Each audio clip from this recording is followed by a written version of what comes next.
Hey friends in beauty, if you're a professional makeup artist or beauty pro who is tired of juggling multiple tools to run your business, I got great news for you. Beauty Pro Funnels is here to simplify your life and take your business to the next level. Unlike other platforms like Wix, Squarespace, or Acuity, Beauty Pro Funnels was created by a makeup artist for makeup artists. This is the world's first all-in-one software that helps you book clients, sell your products, and even launch courses all in one place. No need for separate subscriptions that drain your wallet or tools that don't speak your language as a beauty pro. With Beauty Pro Funnels, you're not just getting another booking tool. You're unlocking the ability to create multiple revenue streams, so whether you're behind the chair or not, you're making money. Imagine accepting bookings, selling your beauty products, and offering courses all without the stress of managing separate systems. That could be a big headache. Let me break it down to you one more time. Your website, build it on Beauty Pro Funnels. Your portfolio, build it on Beauty Pro Funnels. Your booking site, build it on Beauty Pro Funnels. And your e-commerce site, host it in Beauty Pro Funnels.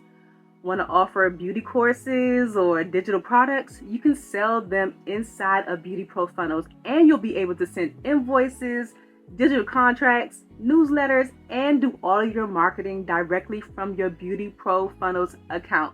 It's mind-blowing. Listen, you're going to save hundreds of dollars every single month by replacing over 10 platforms when you make the switch to Beauty Pro Funnels like Wix, Squarespace, Acuity, WordPress, Vagaro, Honeybooks, 17 Hats, Dubsado, MailChimp, Klaviyo, Kajabi, DocuSign, even Shopify. It's crazy. I know you got at least one of those. And here's the best part. Tayana and her team spent over a year building plug-and-play templates into your account for pretty much everything, so you never have to start from scratch at all. So all of your appointment confirmations, reminders, and payment reminders and stuff like that for your clients, they have already been written out for you. You can even gather reviews and referrals all on autopilot. You'll free up so many hours of time each week so you can focus on what you love, your artistry. Plus, with their mobile app, you can manage your entire business from the palm of your hand. Send invoices, schedule appointments, and even take payments on the go. I believe in Beauty Pro Funnels so much that I recently moved the Friends of Beauty site to Beauty Pro Funnels, and I am loving it. It's a game changer because it's not just a platform. I swear it is like having your personal business assistant designed specifically for makeup artists and beauty pros like you. So here's the deal. If you want to see what all the hype is about, visit getbeautyprofunnels.com/friends to get a personalized tour and see how Beauty Pro Funnels can transform your business today. That's getbeautyprofunnels.com/friends because you deserve the best tool for your beauty business. But by the time I got to that event in DC, I was literally launching the beauty mastermind at that point.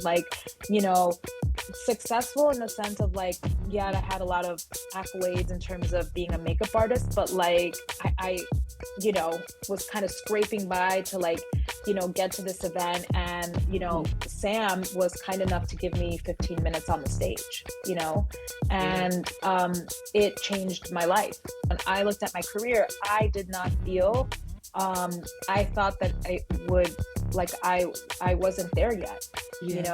My definition of success was I had to be working with celebrities 5 days a week, just all these crazy things that we tell ourselves.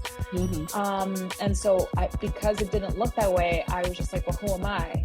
But what he pointed out was someone not in beauty at all. He's I've just heard everything that you've done, and I would say that you're probably in the top 3% of your industry and you don't even know it. I'll tell you something that I think we shouldn't be doing, which is looking too much at each other.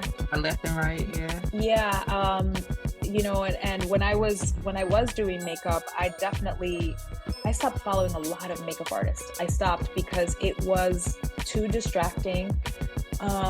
It's very hard not to play the comparison game, I want you to think bigger and realize and think about what is your life, what are your decisions that you're making every day telling you about your life? What's the change you need to make? If it's not leaving it may not be leaving the counter or leaving the job, but it might be getting up an hour earlier, right? It may be like, where is it that you're betraying yourself? Because we all do it on some level. Because I Mm, felt like, how can I know what I want my business to be if I don't know what my life is going to be, you know? right, right. And that was a big shift where, a few years ago, when we were more in communication, it would have been the opposite, you Mm-hmm. know? So I think it's just those shifts that kind of happen in life. Like, yeah, I want all the things, but not at the sacrifice of like my family, and the experiences that I want to have. Yeah. Welcome to the Friends in Beauty podcast, a safe space for ambitious beauty industry creatives to have real talk, get authentic answers, and practical tools to grow their businesses. Join me every week as me and my special guest reveal the keys to longevity and success in the beauty industry, from the ups and downs of their journey to the nitty-gritty of their struggles and triumphs. We're spilling the tea on it all, and most importantly, having fun while doing it. You ready? Hey, what's up? It's your best friend in beauty here, Aquia Robinson. Welcome back to another episode of the Friends in Beauty podcast. I am so happy to have you here, and I hope you're listening to this episode in high spirits and in good health. Now, on today's episode, I have the pleasure of having Sonia Rodriguez in the Friends in Beauty guest chair. So, Sonia is a makeup artist, a coach, an entrepreneur who has guided many of your favorite makeup artists to success through her coaching program, Beauty Mastermind. She served as the key makeup artist and department head at the Nightly Show and has worked with the Jonas Brothers, the Real Housewives of New York City, to name a few, and has served countless brides on their big day. Y'all, this is a conversation that has been a long time coming. I am so excited to have Sonia here. So, welcome to the Friends of Beauty podcast, Sonia. Oh my gosh. Thank you, Aquia. What a nice welcome. Thank you for having me. I'm like so excited to be here. Thank you. I I am super duper excited. I will share with you all why I'm so excited in a little bit. But before I start rambling, because I'm really, really happy to have you here. We're going to start off with some icebreakers just to warm us up. And I always say so the Friends of Beauty audience can get to know you a little bit outside of what you do, like professionally. Perfect. So, first one, just give us three random facts about you. Okay, well, the first one's easy. I have a Wheaten Terrier. Her name is Sadie. I'm Oh, obsessed with her. okay. Um, I live in California, but I actually grew up in the New York, New Jersey area. I've been back in New Jersey for like 7 months, and it's wild because I'm actually here, like doing some work projects. And I share that because I think it's gonna like tie into what we're gonna talk about today, which is sometimes you don't even know what's coming. And like, I'm a big believer in just like following with like going with the flow, like following what's showing up for you and taking advantage of it. Yeah. And another fun fact is that I am obsessed with old school episodes of Judge Judy. I watch them all the time on YouTube, all the time. That is so funny. I haven't watched Judge Judy in years. I watch her when I do my hair in the morning. And listen, if you ever like, I hope it never happens, but if you ever end up in a small claims court, Mhm. call me. I will tell you exactly what you need to know because I've been watching her for like 20 years. Right. That's how I feel about true crime, but don't call me because I don't want to be an accessory. But that's how I feel about true crime. Like I absolutely, I don't know. I feel bad sometimes for being so obsessed with true crime, but I really like the investigative side of how they get to the bottom of things and how they figure out all the clues and put it together. Don't call me though for help. I know, it's so true. I'm actually addicted with true crime too, so I get I love it. it. What do people always tell you that you're good at aside from what you do professionally? Hmm. Um, Aside from what I do professionally, that's interesting. Um, I mean, Akuya, you know me a little bit. I think it's hard to separate the two for me. Yeah. But I think I've always been a person who, whether you want it or not, I offer guidance. Okay. I've gotten much better about asking for permission. But I think I'm, that friend that just has a little bit of a level head, but also with that balance of like, and go for the thing. Like Yeah. don't settle for, an everyday life. Yeah, I love that. I like how you said ask for permission because sometimes you do have to ask, like, did you want my opinion or did you just want me to listen? Some people just want you to listen. Right, right. Mhm, mhm. When's the last time you did something for the first time? Have you had any new experiences? Oh my God, what a great I love these questions. You're really making me think. The last time I did something for the first time. Um, I can think about that for myself too. I'm over here telling everybody else to have new experiences, but I'm like, have I done anything new? yeah, actually, and it's giving me a little bit of like chills because nothing is coming top of mind right now. Like I'll think about it, but that in itself for me is a problem. Mhm. You know what I mean? I mean, I guess the no, I don't know about first time, but first time in a long time is like, kind of relocating and like turning my life upside down. So that's kind of a big one. Yeah, But, I haven't like jumped out of a plane lately or something, yeah. like that. Doesn't have to be anything crazy. I gotta think about it for myself too. Have I done anything new lately? I gotta think about it too. I might come back and let y'all know if I've done anything. Yeah. I Yeah. feel like you just challenged me to like have an answer for that. It's a great question. I think we should all be asking ourselves that actually. Yeah, always doing something new. Let me see. Yeah.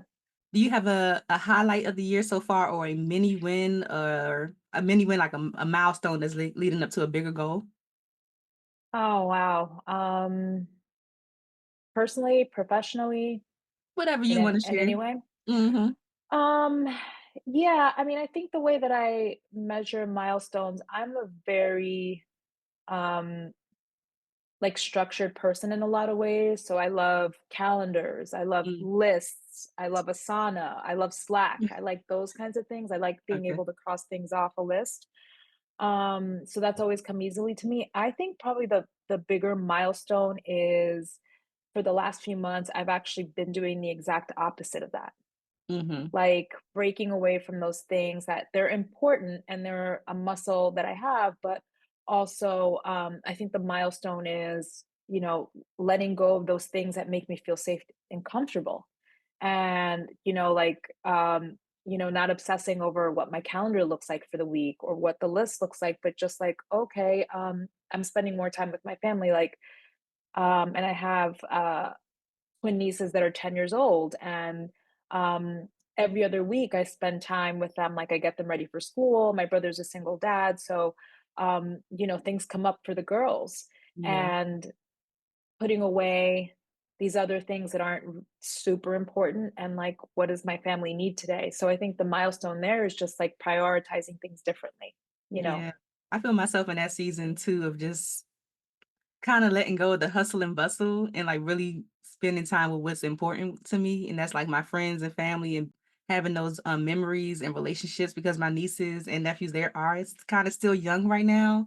So it's like I don't wanna miss out on that time of, like, school activities or just hanging out with them and before they become teenagers and want nothing to do with their auntie, you know? Right, right, it's so true, and it's like, you're, getting close to 40, as you said. I hope that's okay to say. Mhm.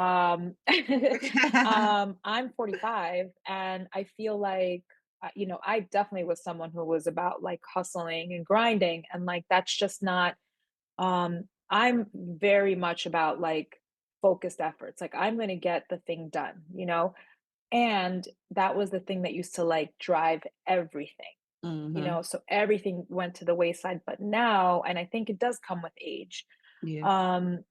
it's like, yeah, but like whatever I'm building in my work, I want it to like support the life that I want to live. So now I'm thinking about it like, the big picture is my life. What am I living how I want to be living? And yeah, like I have this document I created. It's called the Vivid Vision. There's actually a whole book on how to create it. I don't know if anybody's heard about it, but it's used a lot for companies to get them clear on their goals for the next 3 years. And I just fell in love with this whole idea, but I decided to do one for my life as a whole first because I Mm. felt like, how can I know what I want my business to be if I don't know what my life is going to be, Right, right. and that was a big shift where, a few years ago, when we were more in communication, it would have been the opposite, you Mm-hmm. know? So I think it's just those shifts that kind of happen in life. Like, yeah, I want all the things, but not at the sacrifice of like my family, um, and the experiences that I want to have, you know? Yeah, absolutely. I resonate with everything that you just said for sure. Thinking about how you want your life to be first and then building a business that supports that and Yeah. it feeds that. I love it. Do you identify as a coach? Like you're a coach now? Oh my gosh. You know, like, I always have like you could check my Instagram every other week and there'll be a different title. Right now I'm identifying as for sure, like I've always been an entrepreneur. That's the Okay. easiest, kind of general blanket thing. But, recently I've put back the title of makeup artist on my profile, which I'm Okay. really excited about. And, it's also, which I think we're going to talk about today, it's like, kind of that who you are doesn't have to look like what you're seeing other people in our industry, how they're identifying. You know what I mean? Yes. And so I'm realizing I'm like, wow, I have multiple titles. And, I think I'm going to find that or create that one title that kind of encompasses all those things. Okay. But for right now, I'm, just like a hyphen or Uh, hyphens.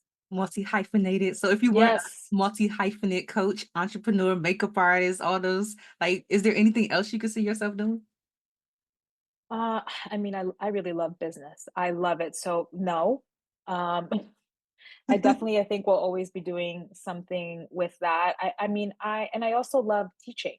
I Mhm. feel like the mentorship part, it's always in there. Like, I work, not so much with individual artists anymore. I'm working more with like companies now, but there's always a mentorship aspect. Like, for example, I'm just starting an engagement with actually the salon where I got my start as a makeup artist. Nice. And now I'm helping them build out some of their systems, mentoring their young team, Yeah. to really have them grow into, the next season of stylist there. So I think for me, both of those things, I'm always curious about businesses, making things move and grow. But I think it's always about people. Yeah. There's nothing like, and I'm sure you can relate, like when you see someone who, just has that paradigm shift and they're like, oh my gosh, I see something that I never saw before. And now they go after it. Yeah, I love that. Those aha moments that you could provide for people. Addicting. Yeah. Addicting. So is it okay, so that's the end of the icebreakers. Is it safe to say that like you were not the original, but like you were amongst like the original wave of beauty coaches that we saw? You know what? I don't think I was the first. Yeah, you weren't. But Yeah. I do think that I was kind of the first in that timing. So this was Mhm. around like, 2015-ish. And yeah, I think that, there were events, there were different kinds of, makeup classes that you can go to that were kind of like look and learn. Mhm. And I think what I did different, and when I look back at my history, and again, I think this could be really helpful for anyone who's trying to figure out what their next thing is. I think I've had a great ability without knowing of combining multiple things that I'm good at. Mhm. So, I used to have a bridal team. And when I had that bridal team, is when I first really learned that I was a good educator because, when I would get asked a question, I was like, oh, I actually know the answer. I was Mhm. surprising myself. And so, um, when I launched the Beauty Mastermind, I, felt confident that I could teach people the skill set. But I've never considered myself an artist like, a Mario, Sam Fine, all the greats. Yeah. I don't think that's the kind of artist I am, but I'm the kind of artist that's like, hey, like be good, like figure out what your aesthetic is. But be good about packaging it. Like a big part for me is like the client experience, right? How do they Yeah. feel when they're in your chair? And also like let me throw all these curveballs at you. So like, if your client's going to be late, if you're working in live TV and you only end up having 10 minutes to do someone's makeup, like what do you do? That was Yeah. my kind of special thing.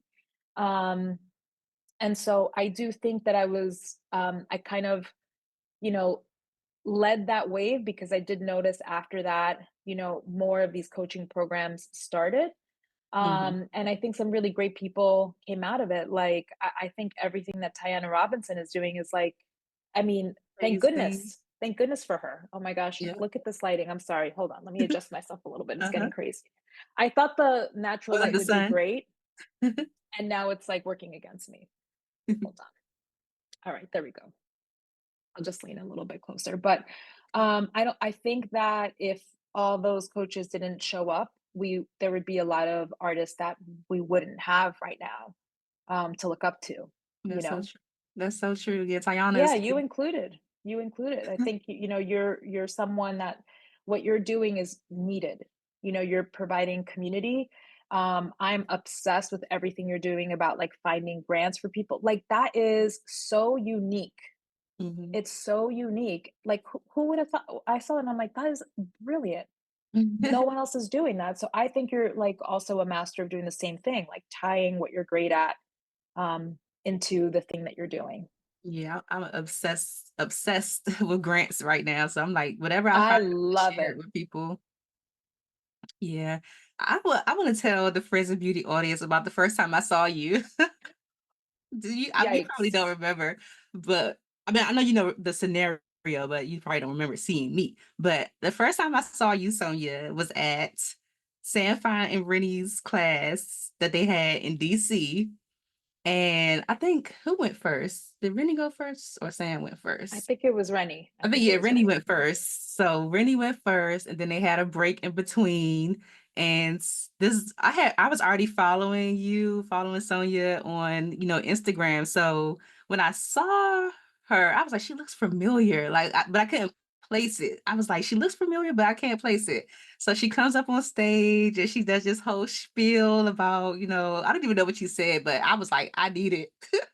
She was telling us about her coaching program and everything like that. And if we wanted to have a call with her, like she passed out these applications and everything like that. Me and Tayana were actually sitting beside each other at that class as Sam and Rennie's class, and we both got the application. And we was like, $100. She wanted $100 to talk to her. Like she was charging the fees to have the call and everything like that. And we had never ever seen anything like it before, but we both obviously scheduled our calls and the rest has been like history in the making so far. But I just remember like seeing you and being like, wow, like the way you commanded the room, the information that you had at the time was like everybody needed it because there weren't a lot of coaches at the time. And I feel like we were all just kind of like spinning our wheels trying to figure out like how do we get here? Like we see Sam and Rennie, they're successful. We see you're successful. We see all these people, but at the time we didn't really have anybody to like hold our hand and really walk us through how to do it. It was still kind of I won't say hush hush, but one thing that I've learned is that like everybody's journey is so unique in the industry that it is very hard to say this is what you're supposed to do. So I just want to throw that out us for $100 the first time she met us. Okay, well, thank you for that share. Like, I want to tell you, like, my perspective, like, what was going on for me at that time, because Yes, I love that. and that actually that was such a big day for me, that event, because Sam Fine has been one of my mentors. Like, I was lucky enough to meet him when I was first starting out in makeup, and I Okay. was attending one of his events, and just because I asked a good question, um but more importantly because I made myself known in the room when he was having the class. Like, it is so important that, if you really want to take this career to the next level, that first of all, you're showing up to events, that you are networking, that you are meeting people. Mhm. Back then, I didn't really have this as a goal, but my intention now is always to be remembered in some way, Yeah. right? So I'm very conscious about how I present myself, like my personal brand, like in the room. What does that feel like? What does that look like? Um, but by the time I got to that event in DC, like, I mean, I was literally launching the beauty mastermind at that point. Like, you know, successful in the sense of like yeah, I had a lot of accolades in terms of being a makeup artist, but like was kind of scraping by to like, get to this event. And, Mhm. Sam was kind enough to give me 15 minutes on the stage, Yeah. and it changed my life, those 15 minutes. I was like, okay, I need to figure out what to say. But what you just said, like, I'm throwing out an application, I'm asking people for $100. Like, the reason why I think that worked was by that point, I had invested in a business coach. And Mhm. so that kind of strategy, the whole idea behind it, and I'm sure most of us know now because, we're seeing more coaching programs and different kinds of programs, right?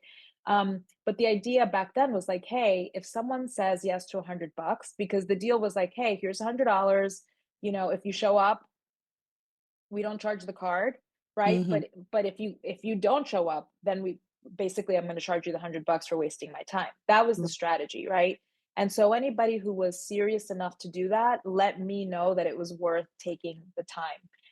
I was like shaking in my shoes because I was just learning how to do these things, and I'm like, well, who am I? Nobody knows me. Like, they know Sam, they know Rennie, but that the fact that I was on their stage endorsed me as someone to listen to. Right. And then the other part of it is just like, it's the courage to do it.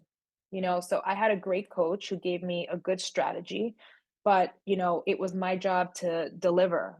I had to be confident about the thing, Yeah. and that broke things wide open for me, that particular event, because I had so many people sign up for calls. Like, I had calls for an entire week, and by the end of that week, I filled my first 3-day class. Wow.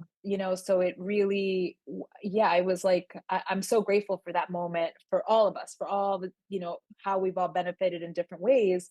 But yeah, I'll never forget that time. It really was just like I'm grateful that I had people who saw something in me to give me the chance to do that. Yeah, for sure. Where were you in your career at the time where you wanted a coach? Because I know you were still working at the show, but what was going on that you wanted to get a coach? Yeah, so I okay, so at that time, I had just started working for Comedy Central. I was working, it was a spinoff of The Daily Show. And it was a daily show. It was Monday through Friday. And it was like, Aquia, it was like my dream finally came true. Like, I'm the key artist here, a six-figure salary, a lot of creative input. It just really felt like I'd arrived. And that Mhm. was after many years of, working for free, working under people, then building up my own clientele, working for really cheap, everything that comes along with what we do. And then also, on the weekends, I started here in New Jersey. So I had, private clients, I had weddings that I would do. So when I hired a business coach, it was because I wanted to grow my bridal brand. Okay. But what was happening was, so I kept on raising my prices. And then I also had this team. And what started to happen was more people were working with the team. But see, I created a solution for them. I wanted to raise my prices because I wanted to keep growing. And what that did was actually like the people who were willing to invest at that level would work with me, and I kept all my clients, Mhm. but they were hiring me for their special occasions. And then for if they were just going to a party and they just wanted to look cute, they would hire someone on my team. Got you. So, which was great. I wanted that. But then I also was doing all the admin. I was basically an agency. So when I Mhm. hired the business coach, was like, hey, I want to grow this thing, but also like now I'm spending all my time emailing people and creating schedules and all of that. Got you. And it was in our first private session where when I was just telling him about my business and my career and everything, he's like, I mean, are you sure you want to build this thing? Because I think you would be an incredible coach. Mm. And it took him telling me, because when I looked at my career, I did not feel, I thought that I would, like, I wasn't there yet. Yeah. Like my definition of success was like I had to be working with celebrities like 5 days a week, like just all these crazy things that we tell ourselves. Hmm. And so because it didn't look that way, I was just like, well, who am I? But what he pointed out was someone not in beauty at all. He's like, I've just heard everything that you've done. And I would say that you're probably in the top 3% of your industry and you don't even know it. You Wow. know, Really? sometimes you need someone to tell you, who has like enough distance Yes. because, between amongst ourselves, like sometimes you just can't see it. That is so true. It's so much that you said just now about just that first call that you had with your coach, and that's kind of similar to my experience with you.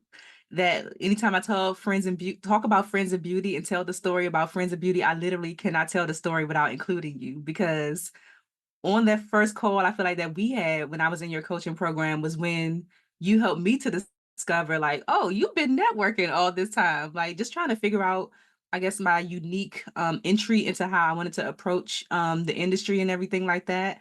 It was through that conversation with you on our first call where it was like, well, what have you been doing all of this time? I'm like, well, I've been going to events and I got this job because of this, and like just kind of breaking down everything. You were like, it's networking. You were like, it's networking. Like, that's your thing. You network. You need to be teaching people how to network. So I literally, I remember cannot that. tell the story about creating Friends of Beauty because Friends of Beauty started off as, networking events and then blossomed into the podcast and now the community and everything like that. But it was because of that nudge that you gave me to realize like what I was doing because I didn't see it as networking. I just saw it as me being myself and like going to events and being myself and just wanting to meet people who were doing the things that I wanted to do and just being like I said, being myself, creating relationships with them, and then eventually they'll call me like, hey, we got this job, or recommending me for different things. So I always tell people too, literally every major opportunity that is like brag worthy, I guess, as a makeup artist has come as a direct result of networking. It has not come from me seeing a post on Instagram or me Right. seeing something and applying for it. It has literally come from I met this person, they remembered me, and they referred me. It Yeah. always just happens like that for the last like 11 years. It's so true. I mean, I remember that conversation. I just remember you talking, and I'm like, "Oh my god!" Because I remember thinking, I'm like, "I wish I was that good of a networker." You know what I mean? Like, and I think that's the honestly, it's the gift of having a mentor, whether paid or someone who just happens to be in your life that has that wisdom, to kind of see something. But yeah, that stood out, and I think you said something that's really key. um, you were also just being yourself, Hmm. and I think that when we're thinking about, you know, we're basically entrepreneurs, right? We're trying to figure this out and build a business, but it's so important to build it around who you are. Like that's natural for you. I mean, it makes me think of Tayana as well because she's such a great marketer and on social. If I ever tried to do something like that, it would crush me because Yeah. that's not my thing, right? But I value more like intimate relationships. So I always like a smaller group because I want to know everything, you know? Yeah. Um, and I really think that anybody listening to this, like the nugget there is, when you're looking at your makeup artistry, are you looking at more than just when you're painting a face? Like, what else are you bringing to the experience? Because Mhm. not only are you a great networker, but you're a great, like, it's like you're bringing back the information for the people who Yeah. couldn't be in the room, Hmm. right? And also giving them these ideas. Like again, just going back to the grants, I just think it's brilliant, and what a service that is for someone it would have never occurred to them. And you were meant to do this clearly because it's just like happening naturally. But a big part of it is because you're not working against your gifts, you're actually including them in it. Yeah, yeah, that makes sense. That makes sense. And one thing I also took away from you too is looking outside of the beauty industry. Like I feel like you were probably like my last coach that I had. I've had other coaches like since you, but you were my last coach that I've had in the beauty industry. I feel like I've had at least three other coaches since we worked together, but they've all been outside of the beauty industry. And I I love love that. you used to always share that because and it works so well because like you said, the guy, your coach that you had, he's not even in the beauty industry. So he can see certain things that maybe even somebody that's in the industry as a coach might not have been able to see in you. But I've been able to gather so many different business concepts and infiltrate other networks outside of beauty. And I'm always unique because I'm Yes. literally the only makeup artist in there, you know? Right, right. I was always the same way, always the only makeup artist in the room. But I'll tell you why I think that's so valuable. It's because, and there, do you know the brand, the Ordinary? You know, Uh-huh. the Yep. skincare. There's a podcast I'm obsessed with, Diary of a CEO. I don't know if Okay. you ever watch it. And so I love him. I love the host. And he had this really amazing interview with one of the founders of that company. And she said something that resonated so much, which was like, we're taking something from a different industry and we're bringing it to skincare. And Yep. I feel like by accident, that's kind of what I did. And then I started saying that to my clients, like, hey, like, look outside, see what's working someplace else, like coaching programs. I mean, I was going to all these different events. On the low end, the coaching programs were 30 grand a year. On the high end, 100 grand a year. Right. Mm-hmm. So what I got to see was like, wow, like there are people who are getting up on these stages, and selling these programs, and people are eating them up all day and they're teaching what they love. And I would have never thought to do that if I wasn't outside of the beauty space. Yeah, yeah, for sure, for sure. And I know when you first started too, you had like an exponential, like very fast growth in the beginning. Like, had you ever seen that kind of money before in such a short amount of No, time? no, never. Never. Not only that, I was also, like I said, I was a six-figure salary at the show, so it was a crazy time. Like and it's really true that money is it's a mirror, it's a reflection, so everything that's there amplifies. Mm-hmm. And so I'm very grateful for that, but for that experience and that fast growth, because it's taught me a lot, not only about myself, but just the type of growth I want to have with myself and with business. And before it was like, big and fast. And Mm-hmm. now it's like slow and measured, Yeah, slow and measured. yeah. Did you have to do anything in particular as far as money mindset at that time to really be able to accept that you were making that kind of money so quickly? Well, I think my coach helped me a lot Mm. because, as you know, you were in my program. These were premium programs, premium pricing. And so he definitely helped me with enough of the mindset. I'll give him credit for just reinforcing my value. And one thing that I do all the time, I still do it, is I brainwash myself. Like I'm constantly listening to people, and I'm on YouTube, like whatever, every single day I'm like brainwashing with myself with the things that I want to um believe. If I'm not believing them, like what are the beliefs that I'm looking to shift, because Mhm. it's reprogramming. And I still have those. I think you have new ceilings, and the numbers that I would be asking for a few years ago, like now they feel like nothing. I'm very comfortable saying them, Yeah. but now it's the same conversation at a different level, Mhm. So I think we always have to, not have to, but I think that the opportunity we have is to be conscious of the story that's going on in your head, and also realizing that that's just like it's a voice. Like you can separate yourself from it. You don't have to believe everything that it says. Yeah. And I've Yeah. been believing everything it's been saying for a really long time. So now I'm just like, um, I'm starting to kind of dispel that and choosing beliefs that I think are helping me for, where I want to go next. Yeah, for sure. I do a lot of affirmations and like guided meditations and things like that to help me out. All the things. Yeah. That's exactly it. It's a program, it's a habit. And I think that it's because it's not just about money. I think it's just, what does abundance really mean? Um, to you, and that has the opportunity to keep evolving. But I also think it's important to you got to find people who have a higher net worth, people who are Mm, more comfortable with it. Two, you have to put yourself in rooms where you do feel a little bit uncomfortable with it until you do start feeling more comfortable. And also, I know that I've said this to you before. I'm a big proponent of like investing in high levels also because the investments I've made have grown me, but it's also taught me to get comfortable with yeah. those kinds of things. Sure. And I think I also learned from you too, like you can't I know there's a lot of people who want to make a lot of money and charge certain things, but it's like, how can you charge someone something that you're not even comfortable with paying? So if you never That's exactly invested it. in a $10,000 or $20,000 or whatever, $30,000 a year program, you don't even know what it feels like to throw down that kind of money. Like just the internal I remember like in being in your stuff, like, oh my God, like crying, like I need to do this, but how am I gonna find I the money? remember seeing you. I remember I was walking by, I think I was going to the bathroom, and then I Yes. was like, "What happened?"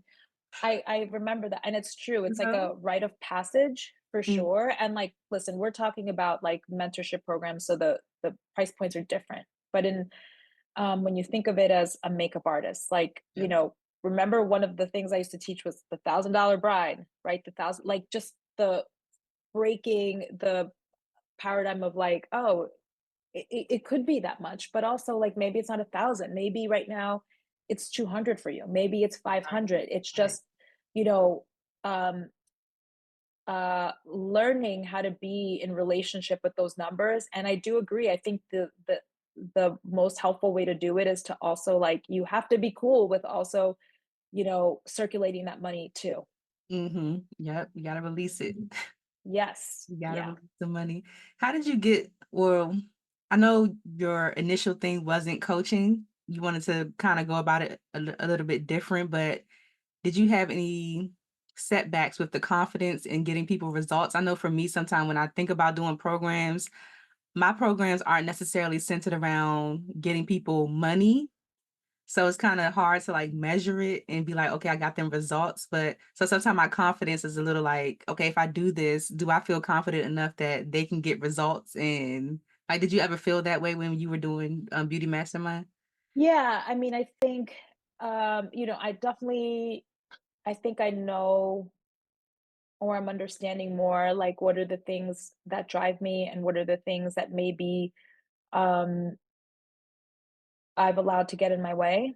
And I Mhm. think, uh, for sure, self worth, I think, is something that on some level we all deal with. So, yeah. And as someone who's very results driven, um, I think I've put myself in the position, many times where, yeah, it's like if someone doesn't get the result, it's my fault. And I'll also say that I think that there's probably ownership on both sides of that, because I Yeah, think that, if, you're investing to learn and you're not using the material, that's one thing. yeah. And the ownership that I would take on the other side is maybe, not maybe, um, inviting myself to work with people who weren't ready yet. Mm, And I'm mm, wondering if, what I wonder, and I mean, I learned so much from Beauty Mastermind. And it's one of the reasons why I took a step back from mentoring, was because I did start feeling like, all these people were having these amazing wins. And then it felt like the tide started to change.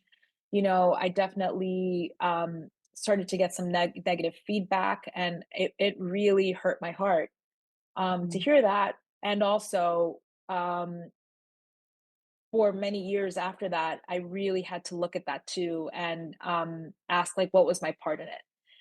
And I okay. think that maybe part of it might be being naive of like figuring out like who's the right person at the right time to work with. Mhm, Um, you know, and yeah, I not that I would do it differently because it was a learning experience, but it's something that I'm more conscious of now when I'm putting proposals together and things, like making sure that I like to over deliver and add a lot of value, but also not taking away the opportunity for the person, the company, or whatever to show up and for them to really own their part of it. Yeah, for sure. Yeah. That's one thing I experience a lot in coaching programs too is like, yeah, the coach is teaching you this, but you also have to implement. And you can't get mad if you're not getting the results if you don't implement what the coach is saying. So it is like a two. Yeah, it's true. And the truth of it is, yeah, you can get mad, and you probably will, and you'll probably get mad at me. And I think there's a lesson in there for both of us because what is it like if you're really looking at yourself in the mirror, like where have you let yourself down? Mm-hmm. And as a mentor, I think, yeah, like where have I let you down? Where have Mm-hmm. I let myself down? Um, Also, where is it important for me to not take this personally and to realize this person is having an experience that's part of their journey? Because breakdown also happens. It's like, it's what you're feeling inside Mm-hmm. too, right? It's what's going on inside. So if there's some type of victimhood there, and I had a coach who was amazing at just like he was able to see it and not get sucked in by it, support it. Um, but yeah, like I- I've gone to bed many nights thinking about someone and seeing them upset and how much that hurts and wanting to make things right. And now I think everything is happening just right. Yeah. That's Yeah. part of the journey. It's part of the journey. Yeah. Do you have any thoughts on what it takes in this landscape to build a successful career, like a successful beauty career? Because things, I mean, you've been in the industry enough to see it change so much, and I guess we're like in a new era of how we do business. But what do you think is required of us now that we might have to do differently from how we would operate in business before? Yeah, that's a great question. And yeah, I think change is constant. Mm-hmm. I think I'll tell you something that I think we shouldn't be doing, which is looking too much at each other. Or left and right, yeah. Yeah, and when I was doing makeup, I stopped following a lot of makeup artists. I stopped because it was too distracting. It's very hard not to play the comparison game, you Mm-hmm. know? So I think first and foremost, like I think everything in life is a reflection of what's going on internally. Like that's my belief. So that's how I'm building my life and I'm building my business. And that Mm-hmm. means that I also, before I go out into the world, I am intentionally trying to be as conscious as possible about how I'm interpreting how what this looks like outside of me because everything is neutral. And so if I see it as a good or as a bad, I'm the one who's defining it that way. So I'm really big on I have to take care of me first. So, Yeah. I've always been really big into morning routines because those first few hours, like getting my head straight is critical. Mm-hmm. Um, then the other thing is I think that it's important to have a North Star, like you need to know where you're going. Mm-hmm. And that doesn't mean looking at Instagram and saying, oh, I want to be like so and so. It's really deciding, like looking at your life and like, okay, what does this life and this business look like for you? You have Yeah. to know that first. And after you know that, that's when you can start making a plan. Now, the plan it's a great exercise. One thing I can promise you is it's not going to go according to the plan, but the plan is a place to start, Yeah. you know? Um, and that plan is going to be formed based on what you want. Like if you're a mom and you have kids and want to be like you want to be there with them, your kind of business is going to look different than someone who maybe doesn't want kids and is a workhorse and Yeah. wants to be creating content all day. So you can't really base it on someone else. I think that it's really important to really figure out who you are. um so I wish I could say, do this, this, and Right. this. There is no map like that. Mm. What I will say is really guard your mind, your heart, um, and also learn. Just keep learning. Um, I would have never imagined that the kind of work I'm doing now, like I'm working with 7, 8-figure businesses, consulting them. I would have never thought that. And Mm. now I also work with companies outside of beauty. I would have never thought that, you know? But part of it is learning what I did myself, teaching people who had never been there. The other part is continuing to learn, finding Mhm. new mentors. But I think that if you're not willing to carve out your own way, like if you're waiting to be told how to do it, then probably entrepreneurship isn't for you. Yeah, gotta figure it out. Yeah, and that's kind of why we signed up for it, right? It's Yeah. because you wanted something different than what's expected. Yeah. And I love what you said just about it's so easy with social media to, if you are following a lot of people, to look at them and say, I want that, and not realize that your circumstances are different. Like you said, your day is gonna look different from a mom of three versus somebody like me who just got a 3-year-old cat running around outside in the yard. Like I have my timing is a little bit different. I'm able to That's why I'm able to stay consistent the way that I do, is because I don't have the same responsibilities as some other people, but if you're looking from the outside in, you wouldn't know that. So I think it is the reason why so many people are burnt out and just like Yeah, trying to juggle so much, because they are looking to the left and the right and they're not focused on what their North Star is or what their goals is and working their plan. They're just looking, all over the yeah. place for the And answer.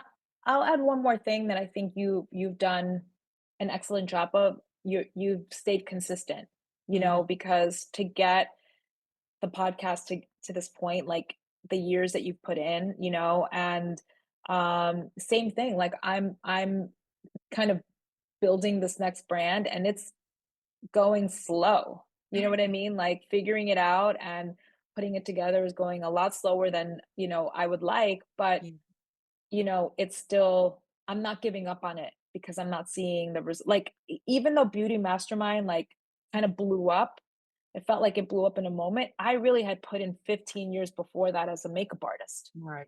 to Mhm. get to that point, and then, I kind of was like an overnight sensation because I happened to have a great mentor who gave me an opportunity to share, Yeah. That but that network. wouldn't have happened, right? That wouldn't have happened if I hadn't put in those 15 years beforehand. You had that network of people who trusted you. You really gotta trust somebody to let them get up on the stage at your makeup class and pitch something else, some another way for people to spend money. You have to really trust them. And that speaks a lot to who you are, to have, like you said, to have Rennie and And Sam. who Sam is, Yeah, and and to to who him too, Sam is. always looking to help people and highlight people in that way. Love Sam. Yeah. Yeah, I will forever be grateful for, him seeing something, and not only him, I'm fortunate to have several mentors who have seen more in me than I saw, Mhm. and really just also, like, I remember there was one time I was having dinner with Sam and he was just like, "Yeah, like I'm not hiring you as an assistant anymore. Like you're beyond that." He had to tell me. Like I would have kept assisting him. Yeah. And there's just ugh, it's hard to not like get emotional thinking about that stuff, but it's amazing to have mentors who don't want anything from you other than you to be yourself and to keep growing.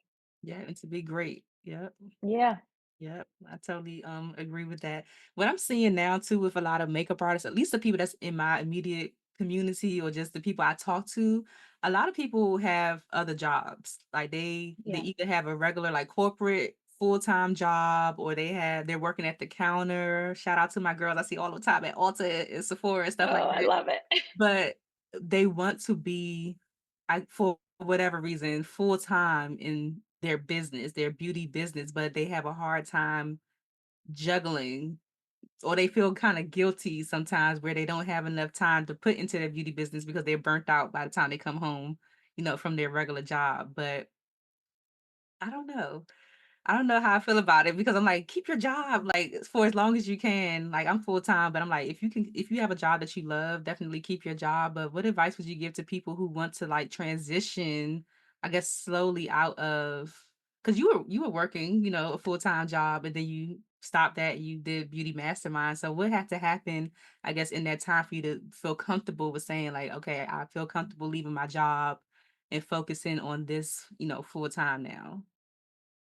Yeah, you know what? I think it's good to have to be of at least two minds on this because I think that like, you said you're kind of a proponent for like phasing out, Yeah. right? And if you would have asked me years ago, I'm just like, just do it. You Just know, quit.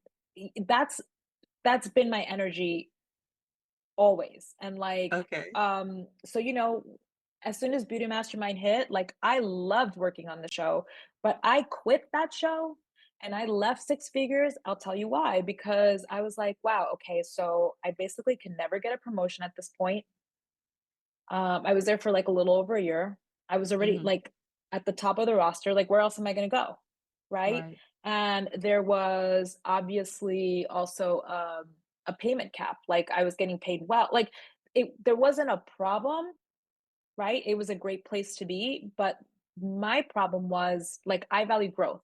Mhm. So after being there for about a year, a little bit over, it was just like, okay, well, I kind of get this. I've learned a lot from here, but I need a reason to stay, and I wasn't finding that. So I think that our community is built up of different drivers for people. So someone might be crazy like me and just like wakes up one day and says, I have to quit, because that's literally how I still make decisions like that. It's Oh my crazy. gosh. And for some other people, it's going to be in phases, Yeah. right? They want to set up a certain level of safety. And then for some people, they'll think about it forever and they won't do it. Mhm. And I don't think that any of them are wrong. I think that it's more lining up with what's right for you. Mhm. Um, for me, the reason I moved that way, and I've hit my head against the wall 100 miles an hour, like many times, many. Um, and so, but the reason I do it is because that's the only way it's real for me. Okay. Like I need to make it really real. And um, so uh like a year and a half ago, last summer of 2023, I was having kind of this like midlife crisis around my birthday because I'm looking at my life and I'm like, I have this vivid vision that I told you about and I'm like, "Oh my gosh, I'm late." Like these things are supposed to be happening, and I think as you get older, time matters more because I'm like Mm. 44. I'm like, is this literally my half point? Like Yeah. what's the next part of my life going to be about? And so I decided I'm like, I need to stop working with the clients I'm working with now. They were all great, love them all, but I wasn't going anywhere. Like, it was just like, I'm not going to grow here, you Mhm. know? And so, I remember telling my best friend and I was like, yeah, I have no idea what's next. I have no idea where my income's coming from. I have no idea. Mhm. And he knows that I'm crazy. And so I'm fortunate he's super supportive, but that's what I had to do. Because this next thing that I'm working on, is something I'm really passionate about, but it's also like, I need to make it real. And if Mhm. I'm focused on this other thing, I know I won't prioritize it. I prioritize my clients over some of, the things I want to do. Yeah. So I think you have to know yourself. Yeah. I think that I probably have a high tolerance for pain, like to be in those kinds of situations. Uncomfortable. Um, it's not comfortable at Yeah. all. And it's not comfortable to also hear like, what are you doing? This is crazy. Like, or for it to appear to others, people who care about you, to think you're making irresponsible decisions. It's a lot of those things, but that is a perspective of someone else. Mhm. And I think that our family and our friends love us and they want us to be safe and to be okay. They want the best Right. for us. Um, and I value that. But when I die, I want to make sure I'm cool with me. Yeah. And I can't be otherwise. So that's why I move how I move. But for Mhm. someone else, it may not be that. So it may be that slower phase. And I'll give you something tactical for both. Like if you feel like you don't have enough time to work on your business, um, get up early. Like, I can give you that kind of stuff. Get up early and Yeah. get it done, like, prioritize the thing that matters the Sacrifice. most. Yeah. When I was working on the show, it was when I was launching Beauty Mastermind, and that's exactly what I would do. And I would work weekends, and it mattered so much to me that I gave it the time it needed. I still had time for my friends, I still had time for a social life, but I was in build mode. Hmm. That's what mattered. So I think it's about your priorities. I think it's about how much, like, how averse you are to risk, you know, So because the true. other risk is staying someplace too long, Yep. Like you you said, know? won't leave.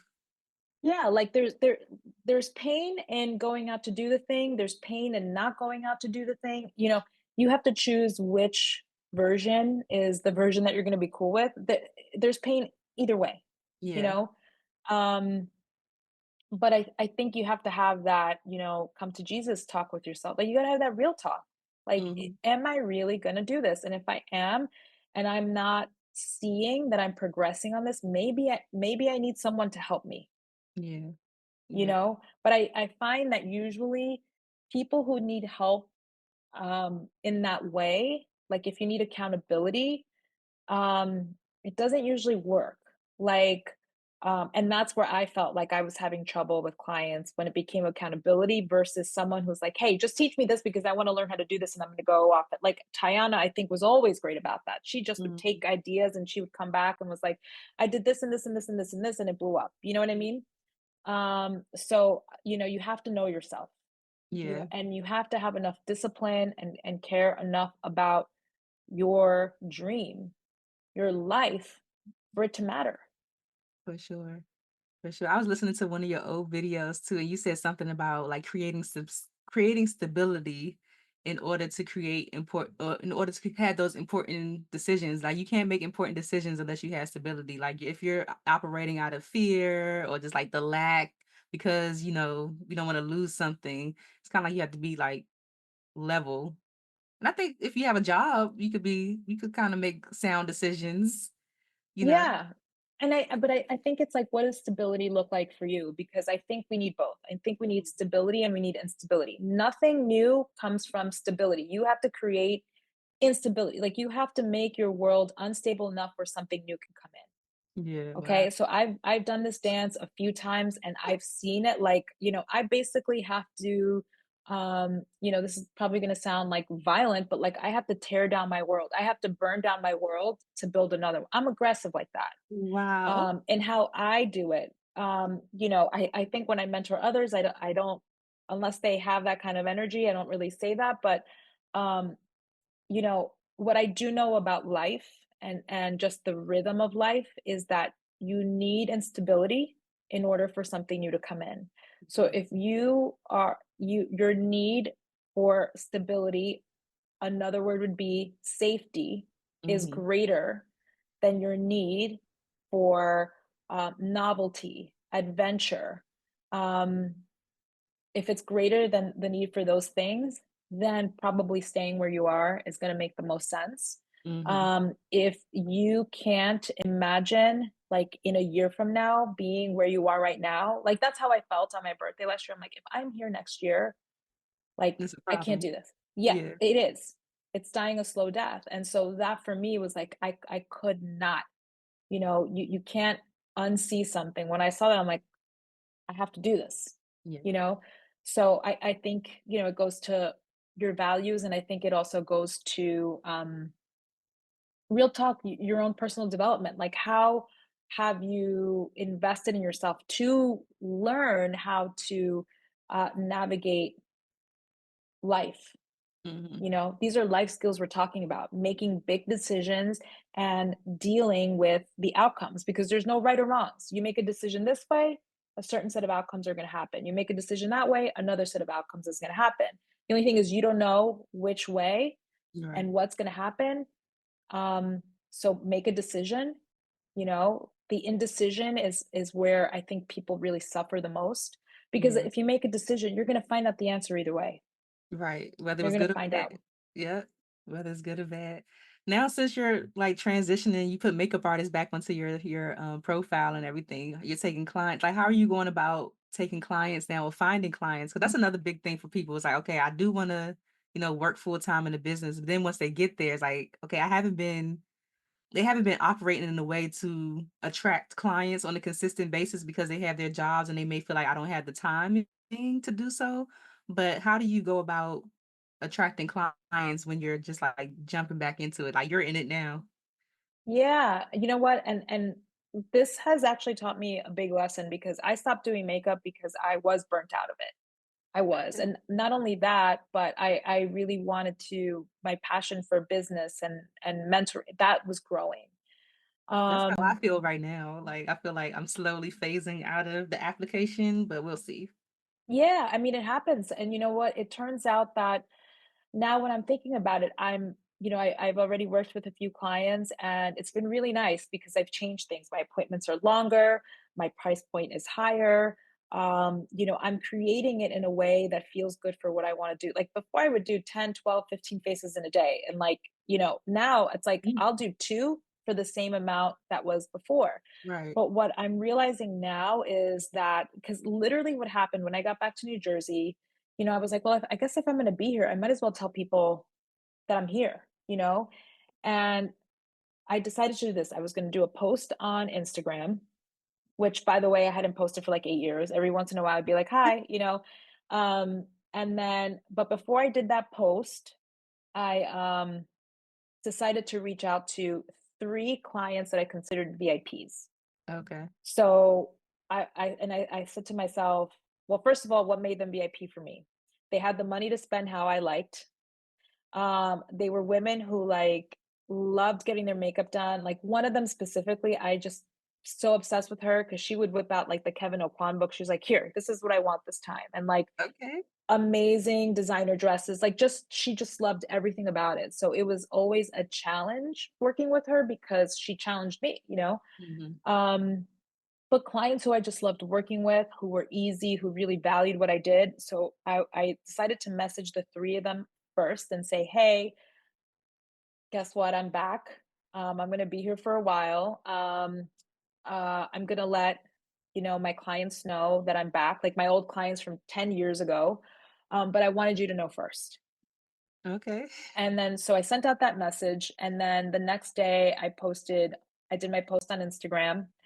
And then I took everyone in my personal because I've kept all my clients in my address book. I sent out an email to everybody letting them know that I was back. From those three, the most effective thing I did was sending out that text message to those three. Okay. Um, the one that I was just telling you about, who is just a savage about her makeup, booked me for her son's wedding in Mexico. We're going to be there in December. Wow. Um, Look at that. yeah, from one text message. Another one within that month was her son's bar mitzvah. I did her makeup for her wedding, and booked me for her son's bar mitzvah like a few weeks later. And then the third one, I didn't hear back from, but like, hey, two out of three and two substantial bookings. Mm. So I did have that. What it made me realize was that I had built so much goodwill and such a great brand with my clients that it didn't matter that they hadn't seen me in 10 years. Mm. It was just the power of like picking up my phone. So Yeah. that's why I'm really big on how you make people feel, how you want them to remember you, but they remember themselves in that. Um, and I think that comes from the different things I used to do. Like I would send out, I remember one year I did like a holiday special. Anybody who had booked me for their wedding for the following year, I sent them like a thank you email for the holidays that year, and also invited them to like a 10% discount on everything for their Mhm. services if they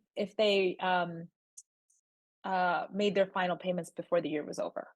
And that was also how I got the money together to hire my first coach. So Right. I need the money too, but like, doing things like that. My brides, it was a premium price, but I would always gift them their lipstick. And I just made sure like my kit, I always like high-end luxury products. So like, think of Tom Ford Mhm. and labels that are a little bit more aspirational. Yeah. How I would lay everything out, even how I would touch someone's face and how all of those things mattered. Back then, I always created schedules for them. I always confirmed beforehand. Even the payment process of like, they would have to put a deposit down first, and Mhm. then the final payment was due like 2 days before the service. Now, a lot of people think like, oh my gosh, are people going to be cool with that? But what happens when someone has a busy day or it's their event, it's like you want to relieve the pressure and the things that are going to get in their way. Who Right. wants to be dealing with paying vendors in the middle of Right. their wedding? Right. you know? And so those little things that I was doing, also sending thank you emails, thank you cards after, handwritten notes, things like that were the things that made a difference Yeah. for my clients. So whether you're building your client list now or if you've had it for a while and you're feeling a little stagnant, don't forget to go back to the feel good things. Mhm. The holidays are coming up. It's a great time to minimally not send an email, like send a thank you note, something physical, Um, but you can do that any time of the year. You can find a reason any time of the year to do those little special things. And if they're your like if you're just building and you have maybe 4 or 5 clients, they should be getting so much love from you, after their event. How was it? Feature them on your socials, all those kinds of things, because what you're doing is building relationships. Yes. And I you just said the key word. I'm over here thinking like that is so important what you just said because I feel like we focus so much on the relationships that we build with in our community, like the people that's in our industry, and we just do our clients like they're just, not as important. Like we're not a Yeah, lot of people aren't focused on building relationships with their clients because obviously you built something that was solid enough for you to come back years later, be like, hey girl, so I'm in right. town. I bought my kit with me if you need your makeup done, and they went for it. But it's because you Yeah. built the relationship with them and they know the experience that they're going to get with you is going to be top tier. Yeah. I mean, that one text message was a $6,000 text message, Hmm. but built over, the course of years. And so Yeah. I agree with you fully. I think that you're right. A lot of times we think of it like a one and done. And really what we're talking about is lifetime value. Like, are you extending lifetime value for your That's clients? so true. Yeah. It's so big. And I think another thing is anticipating for them. Don't wait for them to reach out to you. Reach out to them, but not asking like, "Hey, I thought of you. I thought this would be a really like refer a new product or something." Like there's so many reasons why you can reach out, and those are the things that make people feel special. And you know, it's what will have people remember you and Hmm. why they'll want to come back to you because you remembered them and they mattered to you. Yeah, so go ahead, whip out your phone right now, text some of your clients that you haven't heard from in a while, and just say, "I was thinking of Yes, you." That's one that's thing a I great idea. started inside of the Trailblazers Club is the follow-up there's follow-up Fortune Fridays where they have to follow up with at least 5 people that they met recently or somebody that just came across their mind just to say, "Hey." Like, not Yeah. expecting anything in particular, but I think it is something magical that happens where, like, you might reach out to somebody because you might not be top of mind at the moment, but because you reached out, now you're top of mind for the next time they do need their makeup done or they need their hair cut or their It's nails so done or true. whatever it is. So I It's have so them, true. reaching out to people, following up with people that, they haven't talked to in a while, like every Yeah. Friday.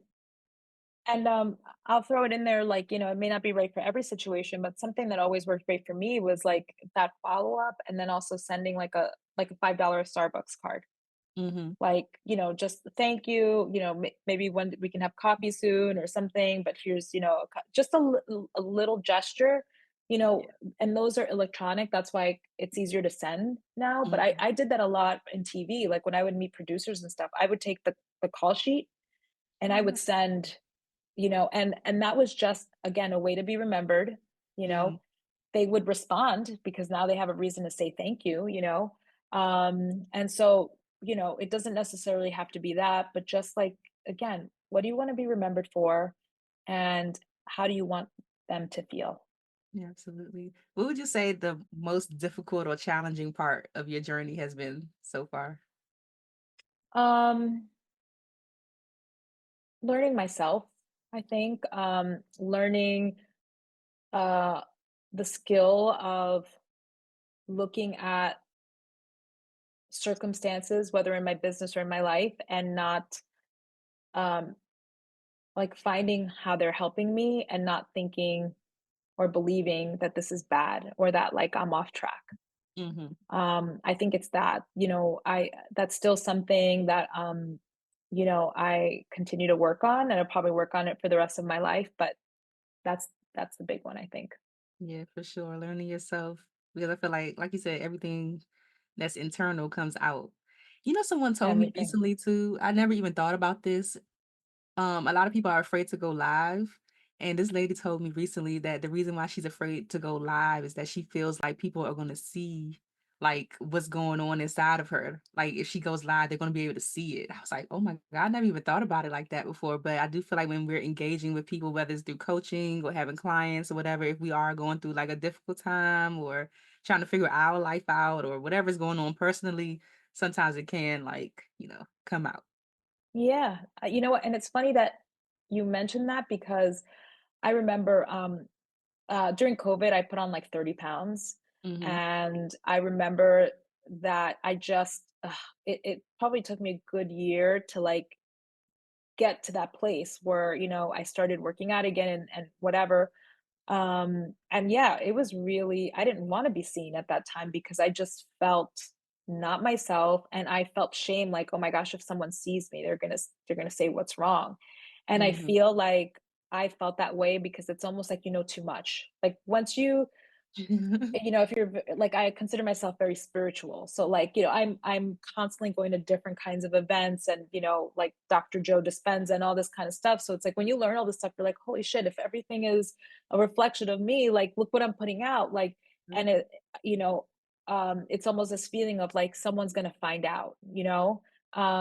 So I definitely get that, and I think that um it's also really important to have grace with yourself because when I look back at that time, I was making some big decisions too. Hmm. And, I definitely was. I mean, listen, we were locked down, so part of it was that. I kind of got lazy, but another part of it too was just it was the way that I was coping with it at that Okay. time. Yeah. And it was like a layer of protection, and then when I was ready to move on, I did. So if you don't feel like you're ready for a live today, I think that's okay. I Mhm. think it's probably more of a detriment to do it if you're not really feeling it in your heart. You got to listen too, because there's moments for you to just sit down. Yeah, for sure. The rest. Yeah. Yeah. Yeah. What do you want your legacy to be, Sonia? I know you thought about it. I when I think of legacy, I think of my nieces, and I think that I want them to know that they can have whatever life that they want. And I um, will continue to strive to be an example of that. Like, just however many times I fall down, like, I just want them and really anybody around me to see me getting back up and just being loyal to that. Like let's just be real. Like, we're here to live a life. Like, that's what I'm committed to. So I want to be that example for everyone around me. Yeah, for sure. Yeah, so important. Okay. Well, I do want to share you all that Sonia will be joining us inside of the Trailblazers Club in December. So on December 4th, we will have the honor, the privilege of having Sonia come and talk to us inside the Trailblazers Club. So if you want to join us, you are more than welcome. I will leave the link down in the description. But just, sharing strategies, sharing her journey, but sharing strategies that you can actually use going into 2025, whether you're a full-time makeup artist or you're at the counter, or if you're, have a full-time job too. Of course, Sonia could teach you how to make tons of money. Okay. But I think that the strategies that she's going to teach are the things that are overlooked a lot of times in the process of getting to making a lot of money and sustaining it and sustaining the business that you want to keep. So I'm super excited to have you coming in to share with us. I was telling them we had our Q&A call last week. And I was telling them I'm bringing my old coach in, y'all. So get ready. So they're super excited to meet you too. Oh, I'm really excited. I mean, anybody who's listening to this, I probably sound a little there's nothing concrete that we've talked about here, right? Like I haven't shared like this amazing strategy or anything like that. Trust me, I'm that girl too.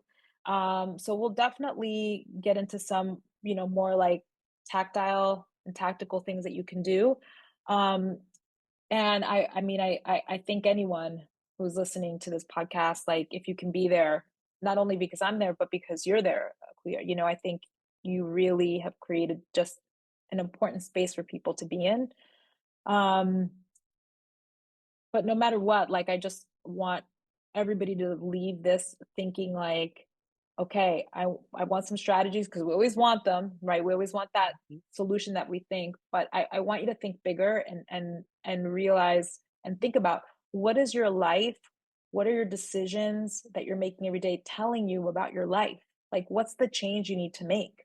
Yeah. If it's not leaving it may not be leaving the counter or leaving the job, but it might be getting up an hour earlier, right? It may be like, where is it that you're betraying yourself? Because we all do it on some level, right? So I'd love for you to think about that. If you're coming to the call before that, Mm-hmm. because that will make whatever you learn more valuable. And if you're not coming on the call for that, I think about it anyway, because it could really help you make the next best move for yourself. Wow, where are you betraying yourself? I'm like, woo, like I could think of a list right now where I'm Me betraying. too. I don't be eating like I supposed to. I be eating like one meal a day, not taking the breaks I need to take. Whoa, that was deep. Okay, so yeah, see, y'all gotta Yeah. come. I mean, we all do it. We all do it, but it's actually those things that will get you further and closer to your goal more than call this many people, Right, you know. right. Yep, I agree. Oh my God, this is such a great conversation. I'm so tickled right now that I'm just like chatting it up with you. But before I let you go, I have to ask you the friends in beauty rapid fire questions. Sometimes they're not so rapid because, like, if you need to elaborate, that is totally fine. So, the first one is, what are the top three keys to your success so far? Um Tenacity for sure. Um Thinking big, Mhm. I think I always have a big vision. Um yeah, and high tolerance for pain. I love it. Tenacity, thinking big, and having a high tolerance for pain. Okay. How do you measure your success? Oh, um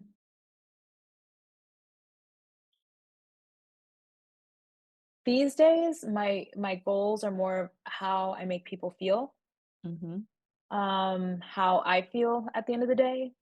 Um yeah, and the impact that I'm making. I mean, of course, who doesn't love more money and all of that, but I think for many many years, I had a lot of ego, like we all have it, and I think that I've really been working on softening that, and so I'm more interested in like how do we move forward together? Like, I just want people to feel good, and Mm, I want them to know that they have my support. That's how I measure it now. I love it. What's the best advice you've ever received, or like a piece of advice that's just always stuck with you?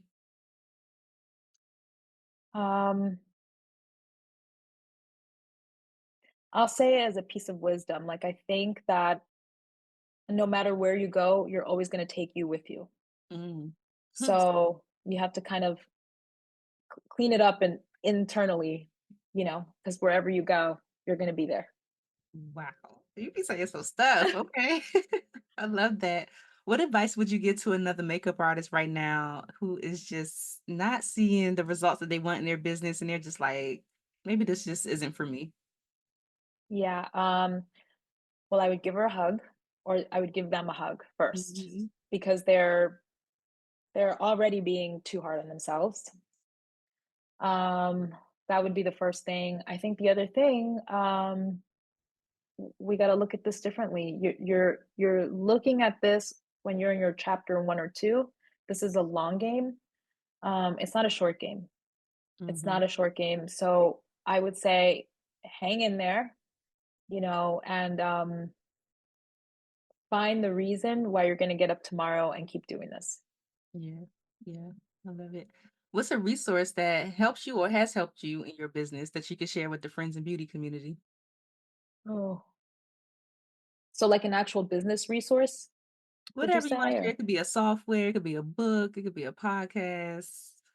I don't know. um honestly, I mean, I'm like really into breaking projects down and all of that. So I love things like Asana and Slack.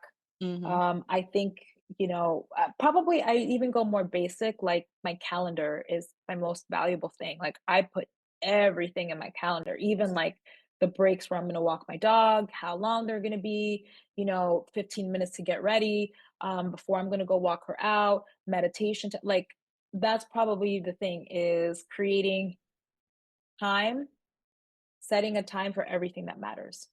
Yeah, I love that. I love that. So the last one is just a statement that I want you to repeat and just say, my name is blank. And the key to longevity and success is whatever you think it is.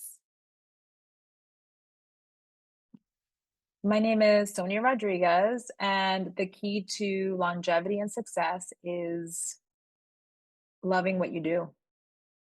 Loving what you do. It could be that simple. Loving what you do. I love it. Before you go, please share social media or whatever you want to share for people to connect with you and continue to follow your journey. Thank you. You know what? Instagram is probably, and I'm terrible. Like if I feel like posting, I will, and if I don't, that's fine too. But it's official Sonia Rodriguez. But I think probably the best place would be to, be part of the Trailblazer community because, it's really more about the trainings that are going to be happening in there, which would be the most relevant for you Yeah. as a makeup artist. Awesome. Thank you so much, Sonia. I'm just like over here cheesing because I feel like a lot of the things that you're saying, I feel like you have had like a really big impact on me because I feel like when you mentioned the morning routine, the meditation, it was something else that you were mentioning. I'm like, dang, I think I probably adopted all of these things from when I was in your program because I'm like very my morning routine is important to me. I meditate every morning. Like it's just certain things that you were saying, like, oh my gosh, like I think I got this from Sonia. I think it was I think it was always there. You know what I mean? I think you resonate with people who have similar values, but it Yeah. doesn't surprise me because, again, I don't think that what you're doing could be happening if you didn't have those. Some people call them success habits, Hmm. but I just think that they're important life skills. Yeah. You got to check in with you. You got to remember why you're doing this. You also need that space for whatever you consider your higher being, to get that inspiration Yeah. too. So it doesn't surprise me that you have a very strong morning routine. Thank you. Well, this has been such an amazing conversation. I could talk to you all day, but I know that's Me not too. realistic. So thank you so much for sharing with us, and I can't wait to have you inside of the Trailblazers Club. I cannot wait. Thank you. This has been awesome. Next time we'll have to do this with a glass of wine. Yes, I would love that. Thanks for listening to the Friends in Beauty podcast. Don't forget, sharing is caring. If you enjoyed this episode, share it with another friend in beauty. Give it a thumbs up and subscribe, rate, and leave a 5-star review so that other friends in beauty can find the show. Plus, we'd love to hear your feedback.